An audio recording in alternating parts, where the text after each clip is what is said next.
Assalamu alaikum wa rahmatullahi wa barakatuh. C'est la deuxième partie du chapitre 10, courant alternatif sinusoïdal. À la fin de cette vidéo, l'élève sera capable de déterminer l'équation différentielle qui régit la variation de la charge Q, la tension UC et l'intensité du courant électrique dans un circuit RC en série. Maintenant, allons-y pour souvenir quelques concepts de la vidéo précédente. Les condensateurs sont des éléments électriques formés de deux plaques conductrices parallèles séparées par un isolant et utilisées pour emmagasiner de l'énergie électrique. À l'équilibre électrique, UPN est égal UAB, la relation entre la quantité de charge électrique Q et la tension U est Q est égal C fois U. Pendant la charge, la tension UC au bord du condensateur augmente exponentiellement. Pendant la décharge, la tension au bord du condensateur diminue exponentiellement. Équation différentielle qui décrit la variation de la tension UC au bord du condensateur pendant la charge. Pour trouver l'équation différentielle, on considère le circuit suivant qui comporte un générateur de force électromotrice E, d'un conducteur ohmique de résistance R, d'un condensateur de capacité C et d'un interrupteur. Tout d'abord, on choisit le sens du courant électrique délivré par le générateur comme sens positif, comme est indiqué sur la figure.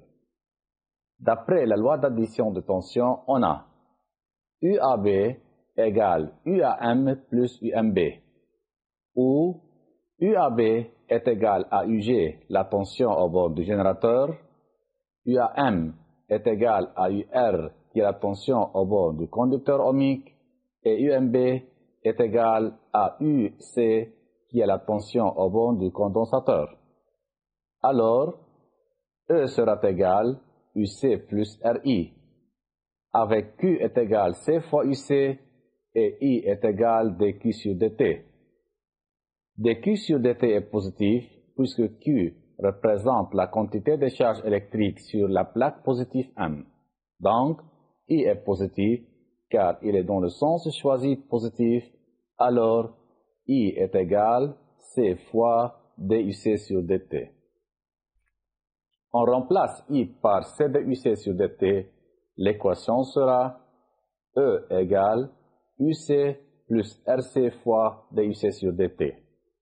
En divisant les deux membres par RC, on obtient la forme de l'équation différentielle E sur RC égale UC sur RC plus DUC sur dt, qui est l'équation différentielle du premier ordre qui régit la variation de UC en fonction du temps pendant la charge.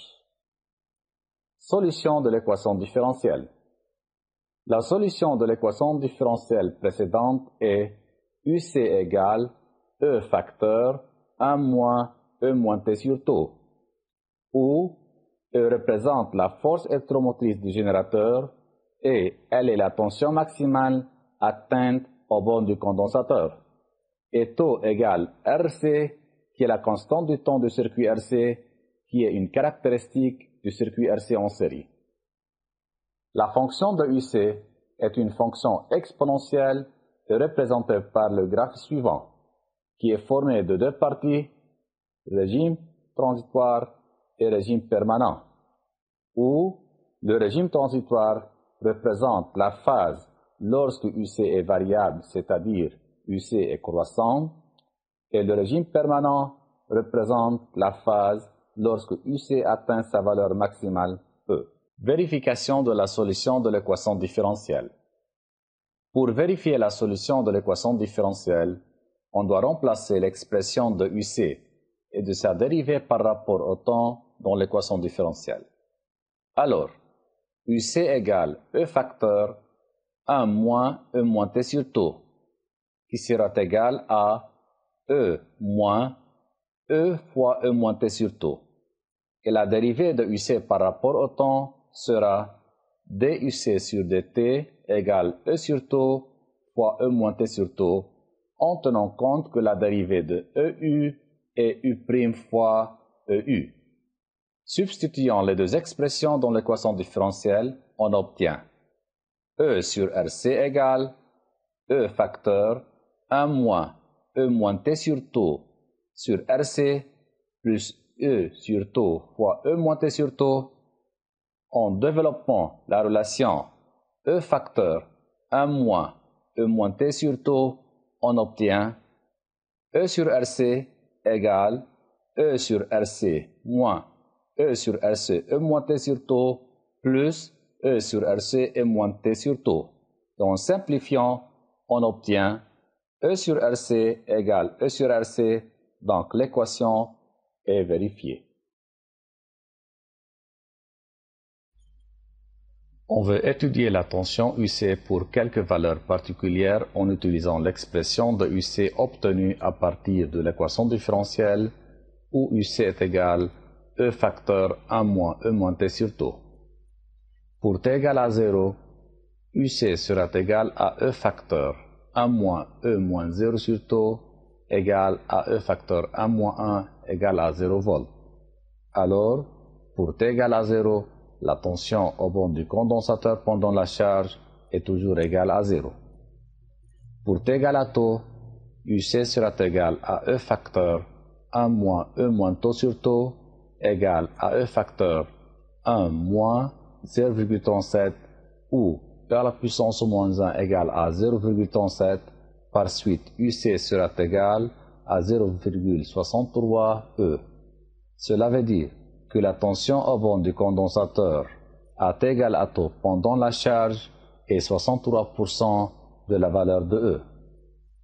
Pour T égale à 5 taux, UC sera égal à E facteur 1 moins E moins 5 taux sur taux, où E à la puissance moins 5 taux sur taux égale E à la puissance moins 5 égale à 0,07. Par suite, UC sera égal à E facteur 1 moins 0,07 égale à 0,99 fois E. Cela veut dire que la charge au bord du condensateur à T égale à 5 taux pendant la charge est 99% de la valeur de E. Ce qui veut dire que le condensateur est pratiquement complètement chargé. Expression de l'intensité du courant I en fonction du temps. Pour trouver l'expression de I, on veut utiliser la loi d'addition des tensions déjà vue dans la partie précédente, où E égale UC plus UR, et UR est égal R fois I d'après la loi d'Ohm. Donc, l'expression de I sera E moins UC sur R. En remplaçant l'expression de UC dans la relation de I, on obtient E moins E facteur 1 moins E moins T sur taux sur R égale E moins E plus E moins T sur taux sur R. Et la relation finale de I sera E fois E moins T sur taux sur R qui peut s'écrire sous la forme I égale IM E moins T sur taux où IM est égal E sur R. C'est l'intensité du courant maximale dans le circuit à l'instant T égale à 0.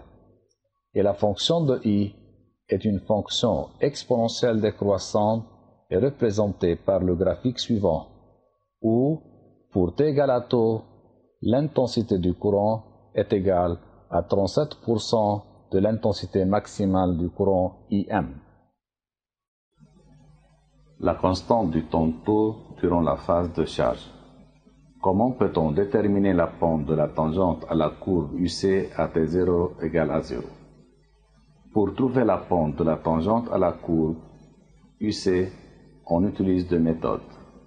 Première méthode, par le calcul. On a obtenu la fonction UC égale E facteur 1 moins E moins T sur taux. Alors la dérivée de UC par rapport au temps égale E sur taux E moins T sur taux.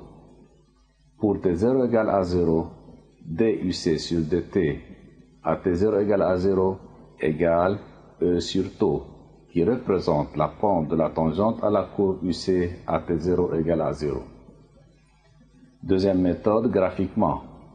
L'angle θ représente l'angle entre la tangente à la courbe UC AT0 égale à 0 est l'axe des abscisses, où tangente θ égale E sur T1 qui représente la pente de la tangente à la courbe AT0 égale à 0. Par comparaison, on a E sur τ égale E sur T1, par suite T1 égale à τ, où T1 représente l'instant lorsque la tension au bord du condensateur UC atteint 0,63 E et l'abscisse du point d'intersection entre la tangente à la courbe UC AT0 égale à 0 et l'asymptote horizontale U égale E et T1 qui est égal à τ. Résumé. L'équation différentielle qui régit la variation de la tension UC durant la phase de charge est E sur RC égale UC sur RC plus DUC sur DT. La solution de l'équation différentielle est UC égale E facteur 1 moins E moins T sur τ. À T égale à τ, le condensateur sera chargé 63% de sa charge maximale Qm.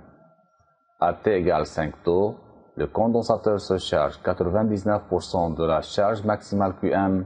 Pratiquement, le condensateur est complètement chargé et le régime permanent est établi. C'est la fin de la partie 2 de ce chapitre. Merci pour votre attention.